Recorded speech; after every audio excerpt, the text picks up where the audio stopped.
Dude, this guy knows exactly where I'm at. Oh, God!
AR ammo.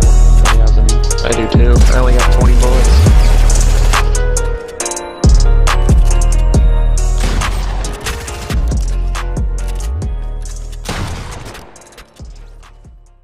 Yo, what's going on, guys? So today we're going to be going over the best Season 7 aim tips for Fortnite Battle Royale.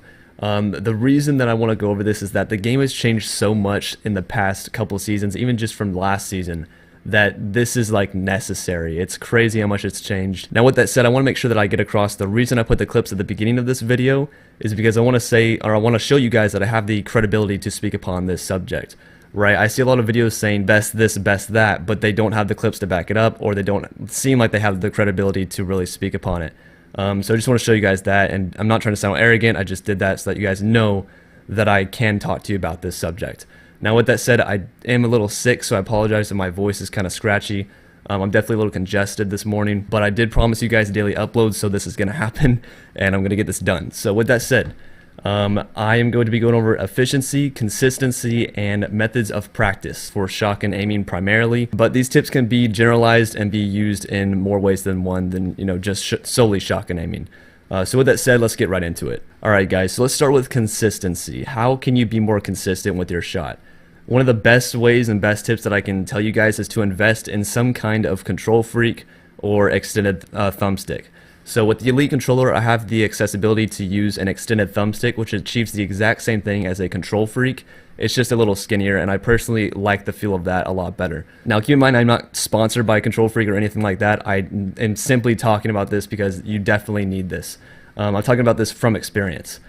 Kontrolfreak extends the range of motion in which you are able to basically achieve greater aim with. So if we take like a normal thumbstick, right, and you push that thumbstick all the way to the left until you hit the rim of your controller, the amount of force that it takes for your thumb to achieve that is very, very small, and that's because the thumbstick is very low to the controller rim itself.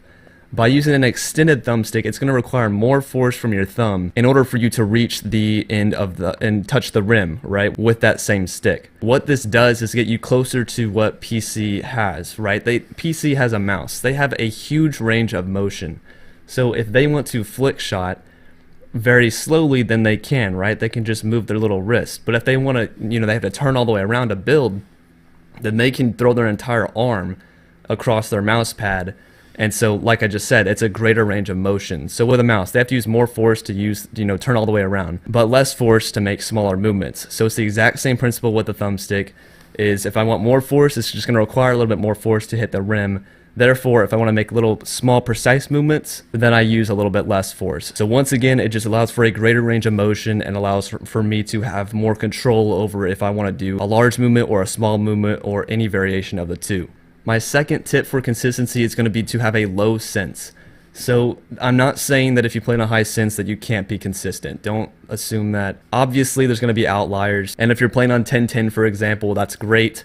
Good for you. But if you want to be the most consistent player possible, in my experience, a low sense is going to achieve that. Look at players like Gronky, for example. He is probably the most consistent console player I've seen, at least for Xbox. I think he's the most consistent in hitting high kill games and just not choking mid-fight. This man plays on like 6.5 or 6.6, 6.56, something around those lines. I play on 7.7, and personally that's the highest I'm ever going to go again.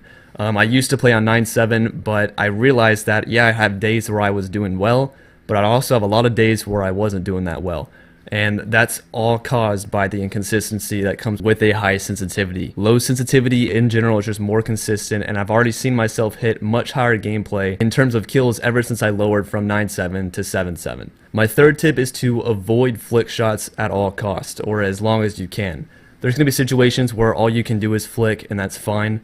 And this is in contrast to, let's say, my other video, I think it's season 4. I made an aim tips video, and in that video I talked about how important the flick shot was. Well, this is the thing. There's a much lower skill gap back in season 4 compared to now. And with that lower skill gap, you could get away with doing flicks, and you wouldn't really be punished too much.